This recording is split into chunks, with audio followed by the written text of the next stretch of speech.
Les super-héros vont s'affronter au box-office en juillet, mais ce sera aussi un combat entre deux studios. D'un côté, il y a Superman, produit par DC, qui sort le 9 juillet, et de l'autre, les 4 Fantastiques de Marvel, le 23 juillet. Chaque studio joue gros avec ses super productions qui ne sortent qu'à 2 semaines d'intervalle. Depuis quelques années, Marvel est en perte de vitesse. Et les 2 films qui sont sortis en 2025 n'ont pas vraiment aidé.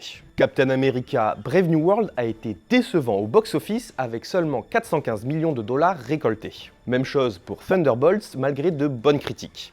C'est l'un des films Marvel qui a le moins bien marché avec seulement 381 millions de dollars récoltés à l'international. En comparaison, Deadpool et Wolverine c'est 1,3 milliard de dollars. L'enjeu financier autour des 4 Fantastiques est donc décisif, mais le film l'est aussi pour une autre raison, c'est lui qui lance la phase 6 du MCU. Pour DC, c'est tout aussi important. L'ex-réalisateur star de Marvel, James Gunn, a pris la tête du studio. C'est notamment à lui qu'on doit la trilogie Les Gardiens de la Galaxie. Il doit désormais faire oublier l'ancien DC Universe décousu après de nombreux échecs critiques et commerciaux. Par exemple, Aquaman et le Royaume perdu plafonnent à un score de 42 sur 100 sur Metacritic.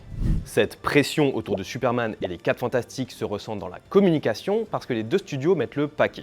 Le coût de la campagne marketing de Superman pourrait atteindre 200 millions de dollars, soit l'équivalent du budget du film. En plus des différents produits dérivés, DC déploie des publicités géantes. Une statue de Superman a par exemple été suspendue à Londres à 300 mètres de hauteur au sommet de la tour The Shard.